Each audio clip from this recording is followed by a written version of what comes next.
there's a lot of great things, but it might not be really where I'm going to thrive and succeed. I think that's an incredible strength to be able to do that in the hiring process rather than waiting 1, 2, 3 months down the road and saying, man, I wish I knew it was going to be like this. Welcome to Revenue Insights. Every week, we'll be joined by revenue leaders from some of the most successful and highest growing companies. Together, we explore how they built their revenue teams, the journeys that they've been on, and the lessons they have learned along the way. Revenue Insights is brought to you by Ebster. We're a revenue intelligence platform designed to help revenue teams to build more pipeline, close more deals, and retain more customers.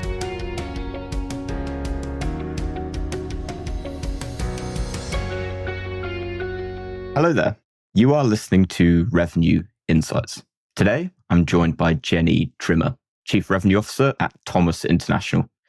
Jennie's career has seen her lead sales teams across a number of SaaS and consulting businesses, winning multiple sales and leadership awards along the way. Jennie, great to speak with you. Welcome. Thanks so much for having me. It's a pleasure. Well, for anyone that's listening that perhaps hasn't come across you before, or maybe they have, could you tell us a little bit more about your story and how you've got to where you are today?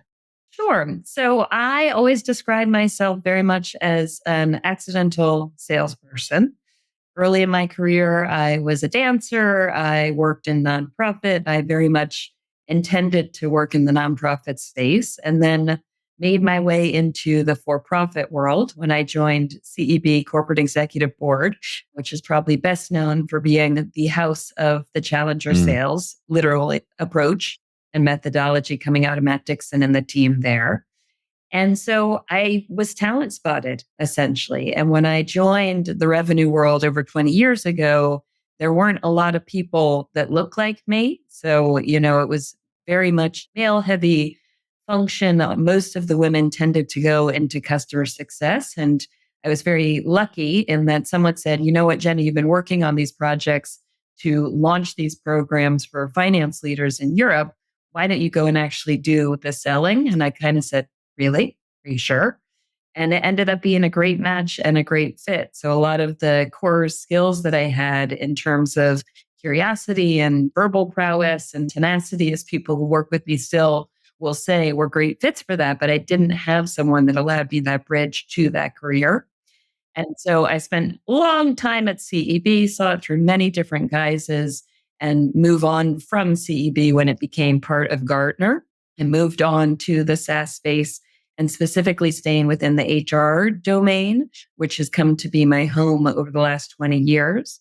So a few different HR technology companies, most recently, before I joined Thomas, spending a period at Coursera, supporting them in scaling the EMEA business and through the IPO, which is a very exciting period as well. And then recently now, about 18 months, I've been with Thomas in the HR technology space as well, very much around people insights and analytics, which is really interesting as a revenue leader also, having not used a platform like this before and seeing how important it is and opening up the talent base, really raising understandings of different people's profiles, their ways of working, their ways of communicating, and giving everyone that opportunity to use their core strengths and also flex around the needs of others as well. So it's been a very circuitous path in many ways. And it's also, I'm quite fortunate because I have a great coach in my other half who also happens to be a chief revenue officer, which is unusual. And we have different surnames. So you're not going to find him very easily too, which is fun. But it's been interesting. We've been on similar paths in different ways over the last 20 to 25 years. Amazing. I'll take that as a challenge to try and find him. Love your background. There's probably two bits I'm really interested in, but actually what stood out was you mentioned how interesting it is as a revenue leader in the HR space. Why? Oh, where to start? I mean, the thing that is beautiful about the HR space is it's extremely intuitive and impactful. We are all employees. We've all been employees. We've all worked for someone. Many of us have managed someone. And so a lot of the challenges and opportunities of doing this well or doing it poorly are super intuitive, right? And so if I think about in my own career as an example, and certainly thinking about many of the women that I've worked with, women generally at times have circuitous career paths. They may take time off for children. They may work part time. They may do different things. And so if you think about hiring and talent and hiring someone that looks and has done exactly what everyone else has looked and done like, we really limit that talent pool. And so what I found really interesting is using that lens of people insights and being able not only to look at what people have done, but really understand their ability and capability to do more and do different so that you can really hire much more for potential as well.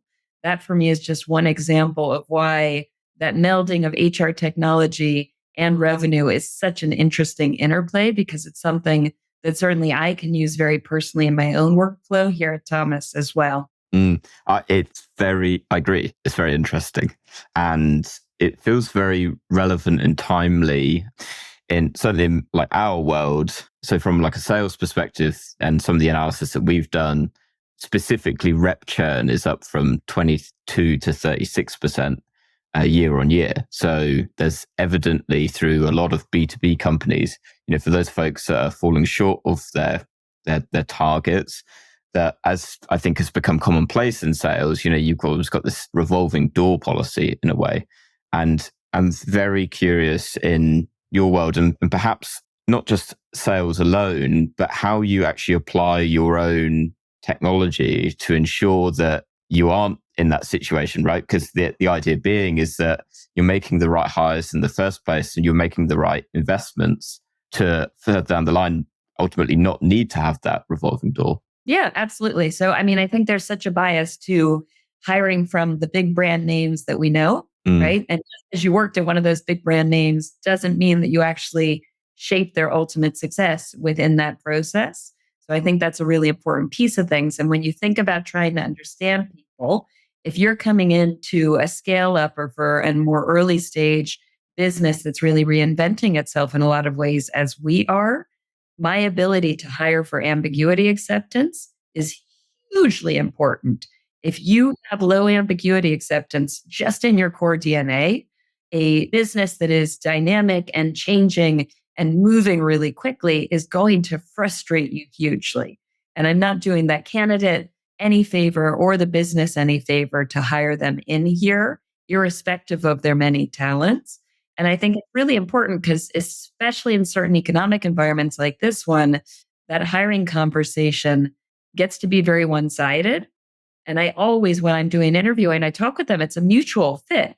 And the more that we can expose and understand ourselves to be able to say, yes, there is a fit here, equally, I think I'm going to have to opt out because there's a lot of great things, but it might not be really where I'm going to thrive and succeed. I think that's an incredible strength to be able to do that in the hiring process rather than waiting 1, 2, 3 months down the road and saying, man, I wish I knew it was going to be like this. Just a quick reminder, and then we will be right back to the show. At Revenue Insights, our goal is to share how top performing revenue leaders build predictable, efficient go-to-market teams.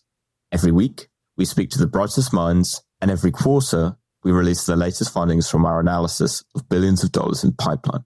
If you don't want to miss out, sign up to our newsletter at ebster.com/newsletter-sign up. That's ebster.com/newsletter-sign up. The link to make that a little bit easier for you will be in the show notes of this episode, wherever you're listening. See you there. Yeah, for sure. How do you approach making the right hire? So if you're hiring for a new role, what are you looking for? How do you approach that? So there's a lot of things that you can teach people. There's certain traits that are either in your core bones or they're not, right? And so one of those that is hugely important for me in my hiring is curiosity. And curiosity is a great one because it manifests itself and is demonstrated not only in work, but also outside of work as well, in the passions and things that people pursue. Because the thing that you get with curiosity is someone who's always looking to understand why. How can we do it better? Is there another way to approach this? And again, there's certain businesses, usually on the larger side, where you're in kind of rinse, repeat, stamp out the model and keep going with the model. But on the side of businesses that I enjoy operating into, you're usually into the figure it out, find the best way, be agile, look to improve as well. And I think without curiosity, you're going to struggle to find that. And I think also the thing about curiosity and that dynamic, it's not just on me, it's not just on my revenue leadership team, even to do the figuring out. I would hope that everyone from the most junior to senior person has that same curiosity and just that desire to get things better as well. Well, I feel like I have to ask, conversely then, what's the most common red flag? I am very averse to high egos. So I always talk about kind of humble and hungry are two really important attributes for me. At a certain point, as a leader, especially, it's really not about you. And your greatest success is being able to disappear and have everything continue to operate to great outcomes without your direct involvement rather than the other way around. So that is really, really important. And the other thing I would say to frontline sales managers is if you are not actively using live exercises and panels as part of it, so practical, show me how you sell panels, you are missing a trick. Salespeople have many great attributes. Being able to talk their way through everything and anything is one of them. So between a CV and a great story, I think you can hide sometimes the gaps in that. And in my last business and using panels, I was amazed at how many people were unsuccessful in those because they actually lack some basic sales prowess and skills. Love that. I want to pick on something that I picked out from your LinkedIn that I know that you were talking about this week as of recording at the beginning of February. You've been busy doing sales kickoffs, I saw. And I would love to ask, how do you craft an effective sales kickoff? How do you make it effective? So for me with a sales kickoff, a huge part of it is what are the big themes that we want to land? What are those few very specific items that are going to be the key drum beats that we come back to time and time again across the year that will drive disproportionate outcomes? And I think in any environment, right, whether we're talking about monthly meetings, quarterly meetings, sales kickoffs, it's really easy to get into information delivery, information relay mode. And in a hybrid work environment, let's admit it, that's extremely boring. I can't tell you the number of meetings that I sit in where you can just see the side typing, the side screens. It's really hard to capture and keep people's attention in this environment. So for me, as you think about formats, also having the opportunity to co-create more actively in terms of solutions, ideas, opportunities, and actively inviting that is really key. And so if you think about for us here at Thomas this year, one of the key themes for us is really selling and serving to business impact and business value. Because I think as we've all seen right now, it's a down economy. It's very easy to talk yourself into a corner around failing from the first step because it's hard, it's hard, it's hard. I have lived through enough of these environments. And I can tell you, going back to 2008, it was a hell of a lot harder as well. People spend and invest in the things that they think are going to matter to the topics that they need to deliver on for the business. Full stop. Right. And if we take the time to really ground in that and understand the unique nuance of a business and build points of view coming into conversations, it drives disproportionately different opportunities to bridge into impact around that versus what do you need? Here's the widget. I can fulfill the need for the widget. And I think a lot of companies are still stuck in that mode.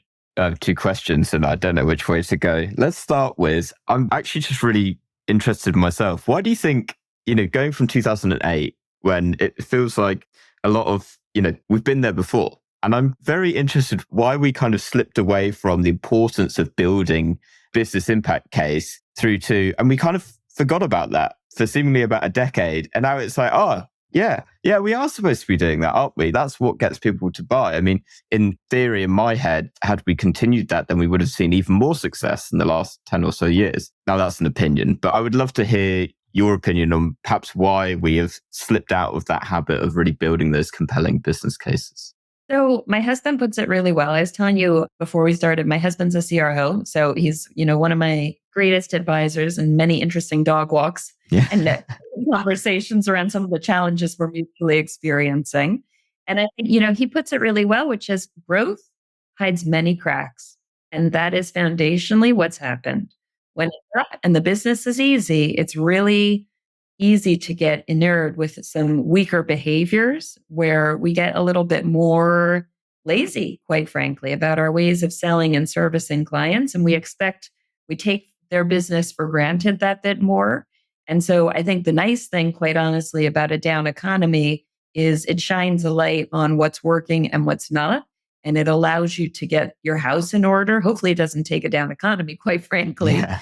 That is what it takes. It gives you the chance to do that and to really, again, question your ways of working and get back to what is so foundational, which is driving that value for our clients, right? I mean, if you think about a traditional, typical thing in sales is a mutual close plan.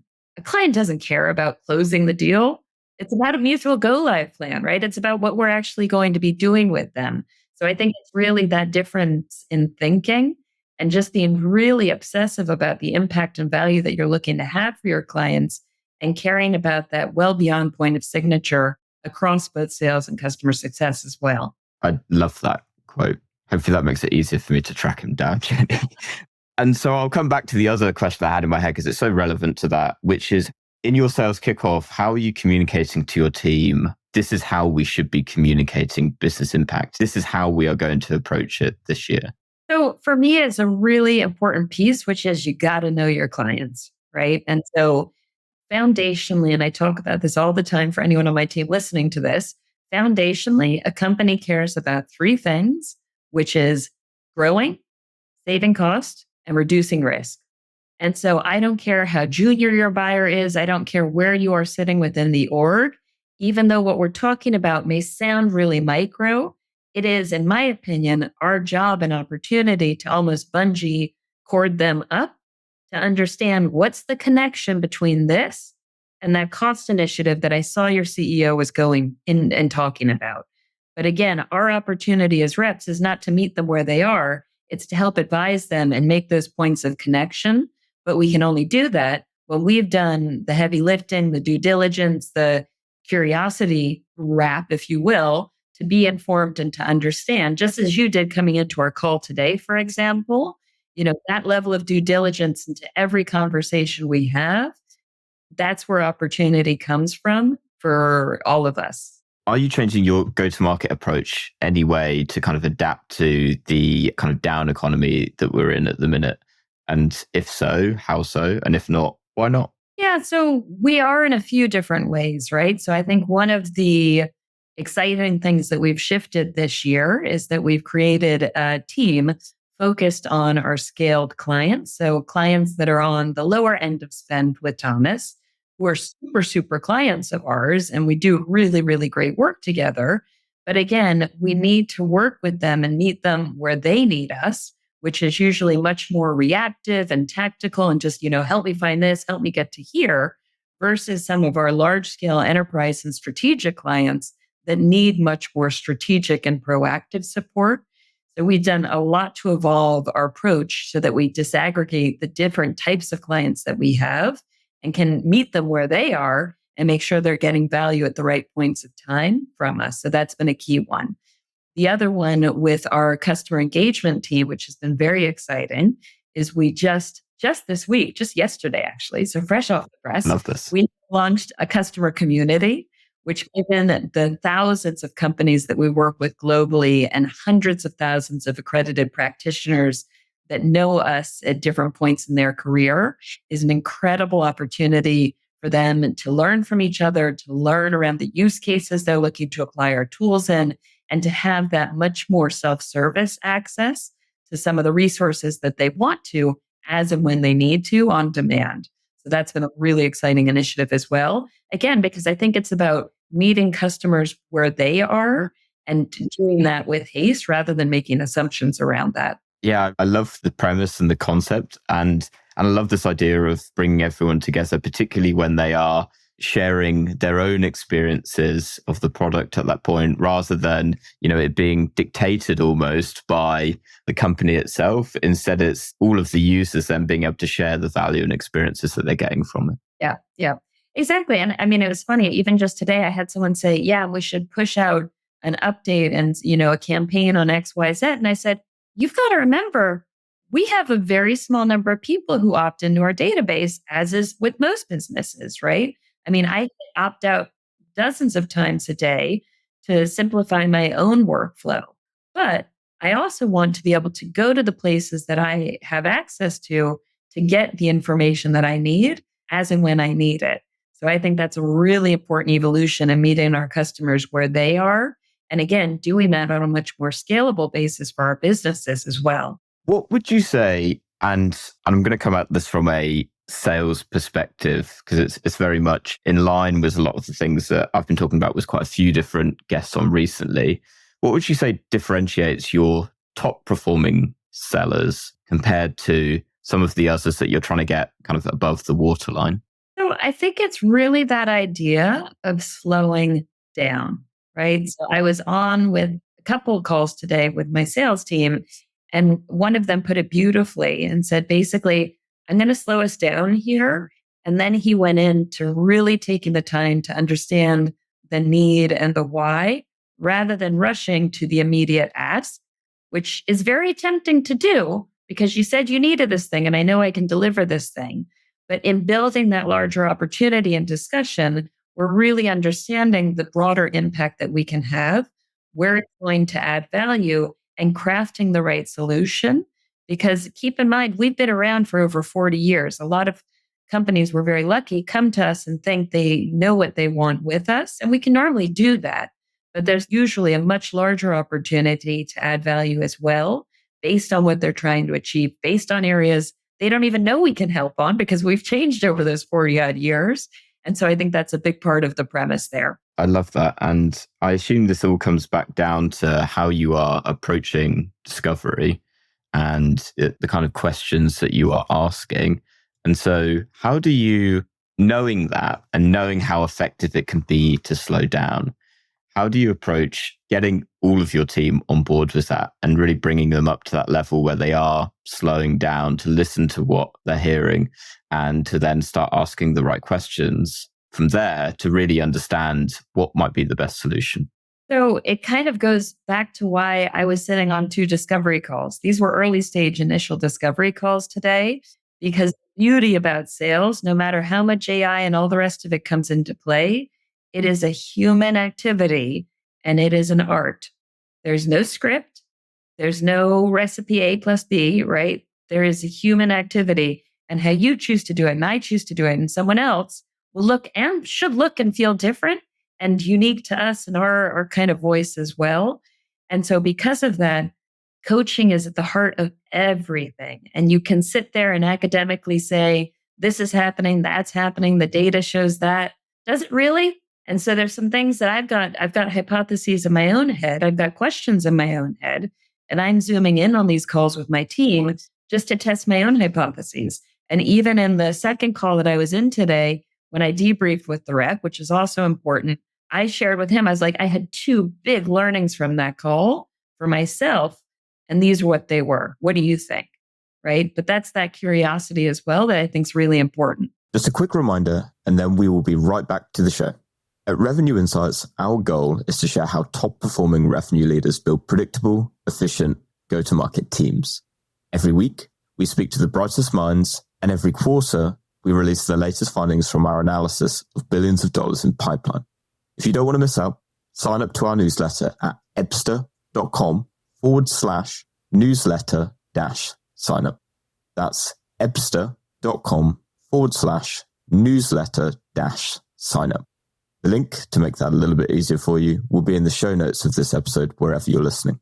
See you there. I love that you're jumping onto those calls as well and getting that first-hand perspective, right? I find in my own role that there's so much value in going back and listening to calls or just shadowing them in the background, because you're getting really first-hand experience rather than going back through just a small amount and there's so little that you can then draw from it. Yeah. And I mean, especially last year when we were going through some transitions, I spoke with my managers quite often and some folks that were newer to working with me. And I said, being a revenue manager to me is not an ivory tower job. I expect you out there in the coal face every week because it's only there that you really can support, you really can coach, and you really can learn to be able to inform our customer enablement team or our product team about what we're hearing and have that virtuous cycle with customers and prospects as well. And I appreciate it. I love your perspective because there's always, with so many folks that I speak to,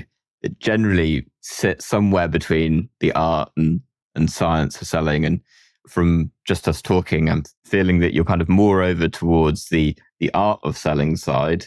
But I must then ask the question of how do you use the science of selling? Do you use the science of selling within your teams? And if so, could you give an example of how? Yeah, so we've been evolving the science of how we look at things a lot more because I think our tech stack and ways of working has been a little bit behind certainly where I would have liked it to be. So we've made some changes to freshen that up as well. But again, I think what's interesting is it's easy to invest in tech and tech solving for everything. And the reality is that's never going to happen. Tech will not fix and solve for a dysfunctional or broken process, as an example. And so I think the key thing with data is, again, having RevOps in particular help steer and point a light on the data that needs to be considered and the so what of that data. Because folks like me only have so many hours in the day to proactively go into the data and to understand it. And that's where that partnership, really, really close collaboration is key. And so one of the things that we did just last year is we had our ops team operate almost on a sub-functional level. So like a CS ops, a sales ops, et cetera. And we centralized as a new RevOps team that launched in Q1 of last year. And that's been a huge step change to be able to stabilize our current tech stack and then to advance not only to better right now analytics, but better future state analytics as well. So what do we know about how people are utilizing the product, for example, that indicates they may be a churn risk? So being able to be much more proactive and preemptive around things like that. Is there perhaps one achievement from that newly formed RevOps teams from the last 12 months that you are most proud of? Oh, there's a lot. It's been a real bright spot. I mean, again, it's really interesting. Sometimes we're moving so quickly, we lose sight of all these micro wins because we just are moving on to the next and the next and the next. But I think the entire language that this business speaks and the understanding of commercials, the alignment of it from through to forecasting, to quality of pipeline, through to activity levels, like it's just completely changed from what it was a year ago.